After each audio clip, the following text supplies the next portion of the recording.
안녕하세요. 당뇨 극복을 돕는 한의사 박은영입니다. 수많은 당뇨인을 진료하면서 느낀 점이 있습니다. 바로 남성 당뇨인들과 여성 당뇨인들이 혈당이 조절되지 않는 대표적인 원인이 다르다는 점인데요. 대표적 원인이 다른데 무조건적으로 적게 먹고 운동만 열심히 하시기에는 혈당 관리가 더욱 어려워질 수 있다고 생각합니다. 오늘 영상 보시고 보다 현명하게 혈당 관리 하실 수 있기를 바랍니다.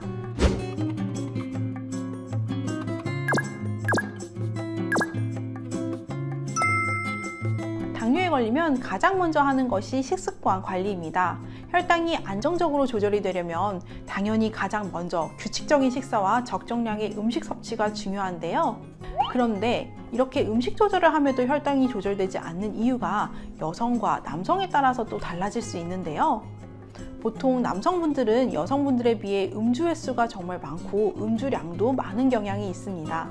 혈당이 조절되지 않는 남성 당뇨인의 대부분의 경우에는 음주 횟수가 잦고 음주량도 많으시더라고요. 음주 그 자체로도 열량 섭취가 많아질 수가 있기 때문에 혈당도 급속히 올라갈 수 있습니다. 더욱 중요한 점은 술을 드시면 간 기능이 떨어진다는 것이죠. 간은 혈액 속에 혈당을 저장하는 댐과도 같습니다. 물을 담아야 하는 댐이 제 기능을 하지 못한다면 혈당 홍수가 날 수밖에 없습니다. 따라서 간 기능이 떨어진다면 간에서 혈당을 잘 저장하지 못하기 때문에 당연히 혈당은 높아질 수 있습니다.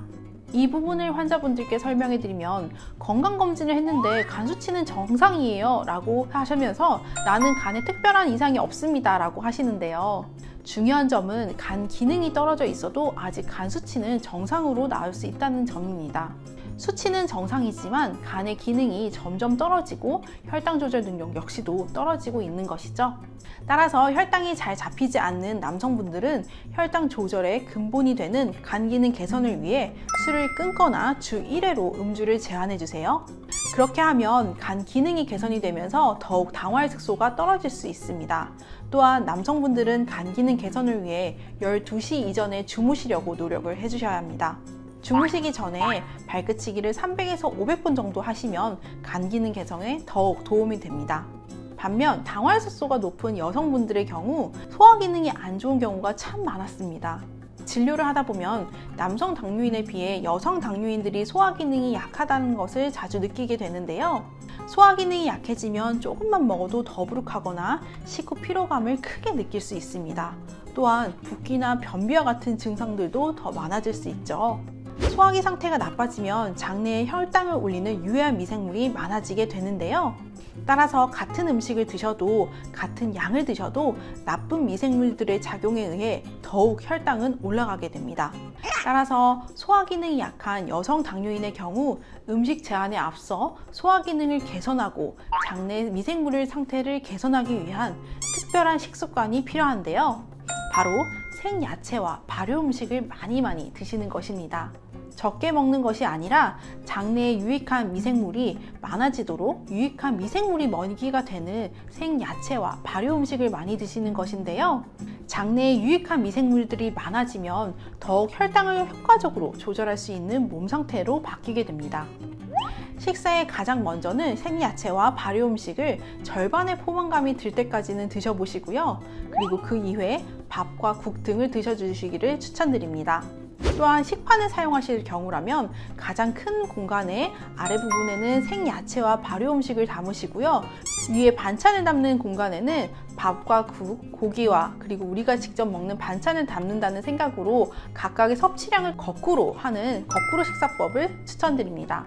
소화 기능이 좋지 않은 여성 당뇨인의 경우 장내 미생물 개선이 꼭 필요함을 잊지 말아주세요. 남성과 여성에 따라 대표적으로 꼭 실천해야 할 부분을 말씀드렸습니다. 하지만 위의 실천 상황은 남성이든 여성이든 내가 해당된다면 모두 지켜주시면 더욱 좋겠습니다. 지금까지 진료를 해보면서 음주 제한과 생야채, 발효 음식으로 식습관을 개선하였더니 당화혈색소가 2% 이상 떨어지신 분들이 참 많았습니다. 많은 분들이 당화혈색소를 낮추기 위해 약에만 의존하거나 음식 제한만 하시는데요. 오늘부터는 보다 현명하게 자신의 혈당을 올리는 원인을 찾아 전략적으로 관리를 하셨으면 좋겠습니다. 이렇게 관리를 한 60일 정도만 해도 변화는 빠르게 나타날 수 있는데요. 당뇨 치료를 하는 60일 동안 꾸준히 나에게 잘못된 음식 습관은 무엇인지, 또 스트레스는 어떻게 관리하는지 그 핵심을 파악하는 것이죠. 이때 내 몸 스스로가 혈당이 조절이 되려면 인슐린 저항성이 회복되어야 하기 때문에 한약 치료를 병행하실 수 있다면 더욱 좋겠습니다. 위에서 말씀드린 식생활 개선과 더불어 한약 치료를 하신다면 여러분도 충분히 당화혈색소 2% 정도는 낮아질 수 있습니다. 한의학적 치료에 대한 궁금한 문의점은 1644-5178로 문의 주시기를 바랍니다. 마지막으로 당뇨스쿨에 매주 3개씩 업로드되는 당뇨스쿨의 영상 꼼꼼히 챙겨보기 힘드셨죠? 영상들 요약해서 카톡으로 보내드릴게요. 카카오톡에 당뇨스쿨이라고 검색해서 친구 추가해주세요. 주 3회 업로드되는 영상과 월별 최신 뉴스, 당뇨인을 위한 제품 및 할인 정보 등을 매주 카톡으로 받아보실 수 있습니다. 아래 고정 댓글 확인하시고 지금 바로 카톡 친구 추가해주세요.